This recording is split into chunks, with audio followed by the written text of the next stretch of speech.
अपनी हजूरी से मुझको चला तो यही है दिल की दुआ।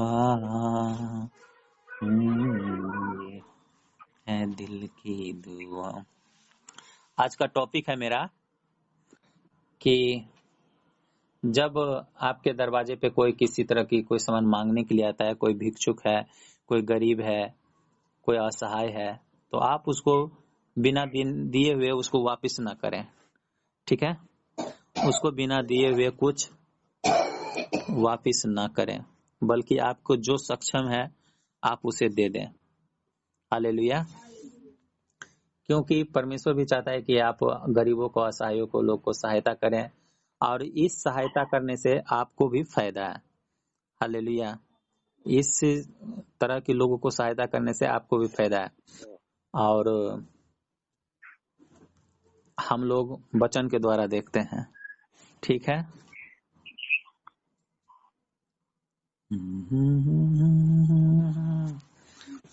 उत्पत्ति के 19:1 से हम देखते हैं। साँझ को वे दो दूत सदोम के पास आए और लूत सदोम के फाटक के पास बैठा था। सो उनको देखकर वह उनसे भेंट करने के लिए उठा और मुंह के बल झुककर दंडवत करके कहा, हे मेरे प्रभुओं, अपने दास के घर में पधारिए और रात भर विश्राम कीजिए और अपने पांव धोइए, फिर भोर को उठकर अपने मार्ग को जाइएगा।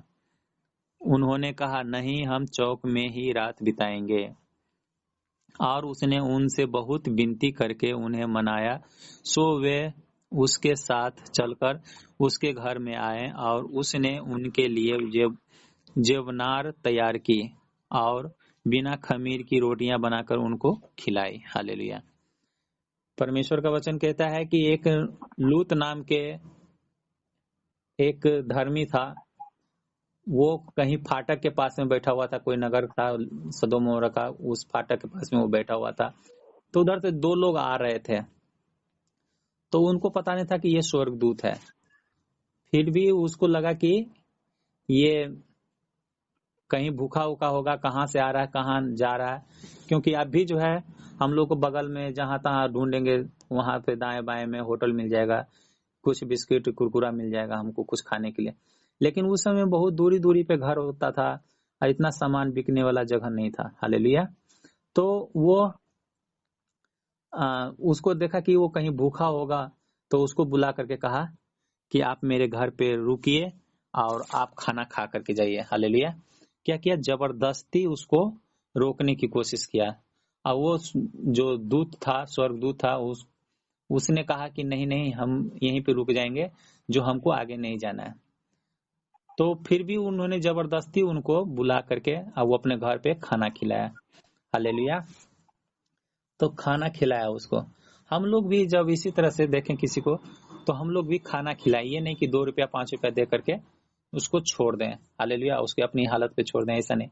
अगर हो सके आपके पास खाना है तो उसको खाना खिलाइए, हो सके तो 10-20 रुपया दे दें, क्योंकि 2 रुपया देने से कुछ हो नहीं सकता उसको। हालेलुया। लेकिन एक चीज और ध्यान दीजिएगा कि अगर कोई हट्टा कट्ठा शरीर वाला है तो उसको देख करके भी कोई फायदा नहीं होगा। क्योंकि वो लोग क्या करेगा, वो रेस्टोरेंट में जाके खाना खाएगा, वो दारू पिएगा, वो मुंह में गुटखा रखे रहेगा। तो ये झूठों को आपको आशीष देगा कि हाँ तुमको ये फले फूले, ये हो जाए, वो हो जाए। लेकिन उनके कहने से क्या होगा? जब वो गुटखा खाता है, मुंह में हमेशा गुटखा दारू खाता पीता रहता है, तो उसके कहने से नहीं कुछ होगा। लेकिन उसको देने से कुछ होगा, जो आपको कुछ आशीष देगा, तो आशीष आपको लग जाएगा। हालेलुया। क्योंकि आप उसको इच्छा को संतुष्टि दे रहे हैं। तो वो आदमी उसके पास रुका और उसके पास में खाना खाया। खाना खाने से जो है वो क्या किया, प्रसन्न हुआ उससे।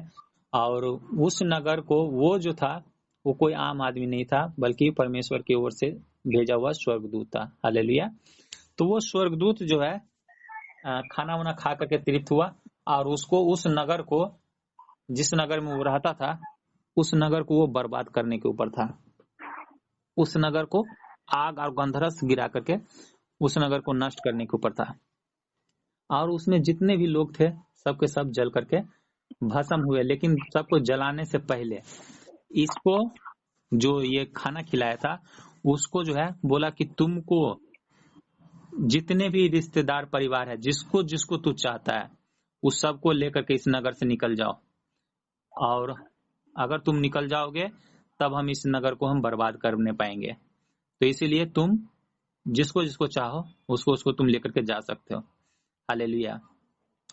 लेकिन उसने अपने दामाद को बोला, अपने रिश्तेदार लोग को बोला, अपने दोस्त लोग को बोला, किसी ने उसकी बात को नहीं मानी। सब ने उसने उस पर ठट्ठा उड़ाया और किसी ने उसके साथ भागने की कोशिश नहीं की। लेकिन लूत और उसकी बीवी और उसके 2 बेटियां वहां से निकलने की कोशिश की। हालेलुया। तो उसकी बीवी तो खैर पीछे घूम के देखी, वो नमक की खंबी हो गई, लेकिन जो उसके साथ भागा वो बच गया। यानी कि लूत जो खाना खिलाया था वो, और उसके 2 बेटियां, वो बच गया। और बाद बाकी पूरा नगर आग से जल के भस्म हो गया। हालेलुया। और वहां पे आग से जला के क्यों भस्म किया गया था? तो क्योंकि वहां पे बहुत सारे अधर्म पाप भर गया था, इसके वजह से उसको उस नगर को नाश कर दिया गया। तो इसीलिए अगर आप किसी को खिला रहे हैं, किसी को अगर आप कपड़ा लत्ता पहना रहे हैं, किसी को आप सहायता कर रहे हैं, तो हो सकता है वो परमेश्वर की ओर से हो, या वो इतना गरीब हो क्योंकि उसको आवश्यकता हो, और उसको आप जो पूरा कर रहे हैं, तो उसकी पूरा करने की वजह से परमेश्वर आपको देखे और वो बहुत याद के साथ आपको आशीष दे। या हो सके वो स्वर्गदूत हो और आप उसको नहीं दे करके नहीं पहचाने, इसलिए आप उसको कुछ दे करके उसको स्वागत करें, ताकि परमेश्वर भी आपसे आनंदित हो और आपको भी संतुष्टि मिले और लोगों को भी सहायता हो जाए। हालेलुया। तो ऐसा हम लोग करने की कोशिश करेंगे। अगर हम लोग को सक्षम है तो उसको खिलाने पिलाने की कोशिश जरूर करेंगे। हालेलुया। आगे हम देखते हैं उत्पत्ति के 18 उत्पत्ति अध्याय 18 के 1 से 16 तक हम पढ़ेंगे। ठीक है।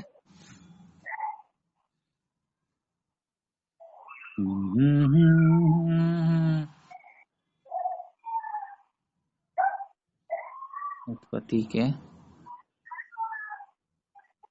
18 के 1 से 16।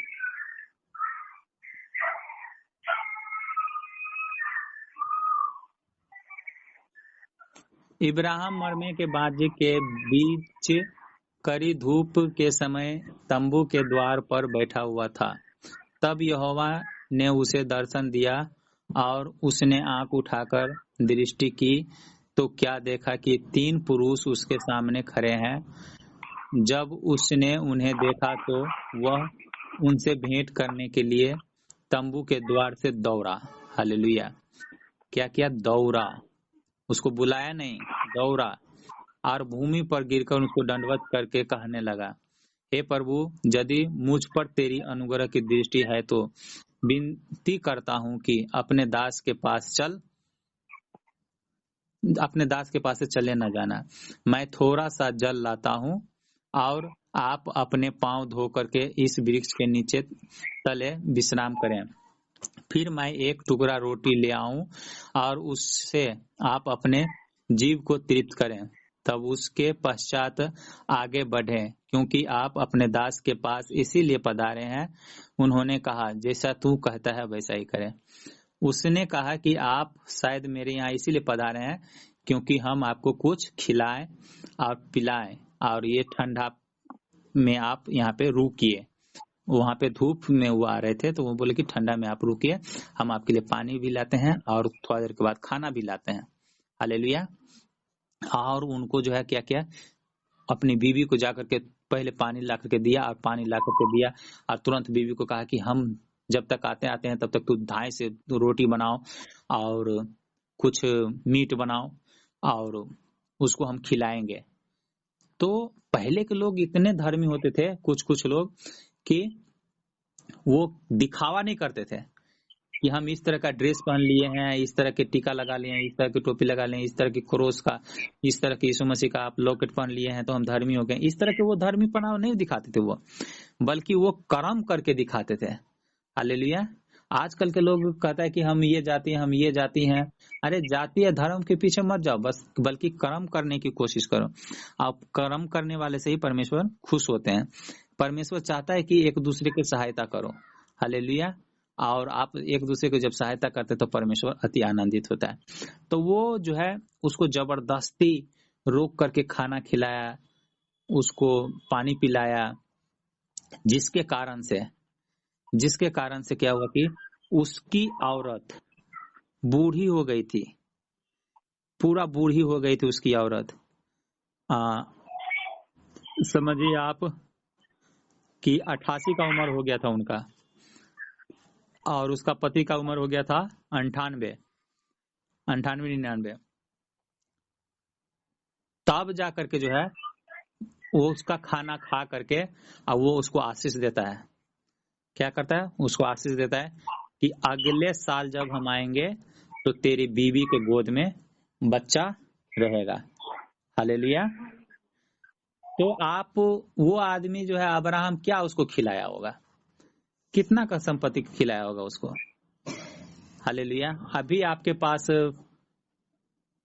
उतना धन नहीं है तो आप जाएंगे मीट खरीदने के लिए तो 600 रुपया का मीट खरीदेंगे, लेकिन उसके पास जो है उस समय बथेरे, भेड़, बकरी, ऊंट, गाय, बैल था। तो उस जब मन तब जो है, जैसे आलू का सब्जी आप खिलाते हैं लोगों को, उस तरह से वो मीट खिलाता था। तो वो मीट और रोटी उसको कितना का खिला दिया होगा?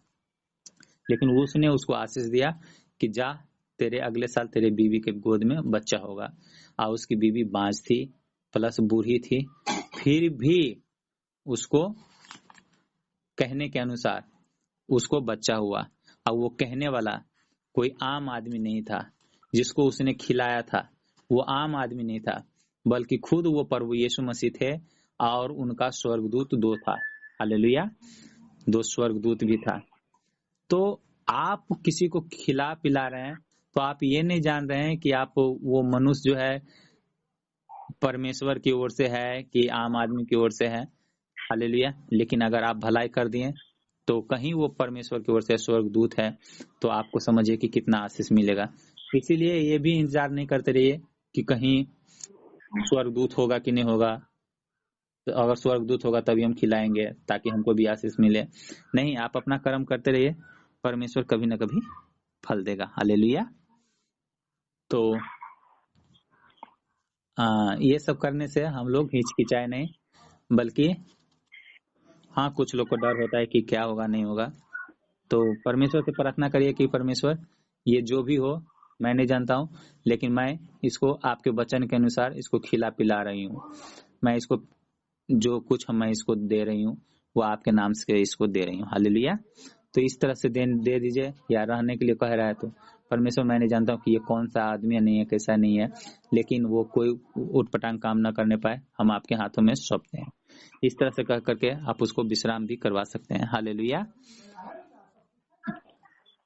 आइए हम इस जगह पे इस वचन को खत्म करते हैं, और इस वचन के द्वारा परमेश्वर सबको बहुत याद के साथ आशीष करे, और सबका हृदय का पट्टी खोले, और सब एक दूसरे को सहायता करने से कभी भी कतराए ना, यीशु के नाम से।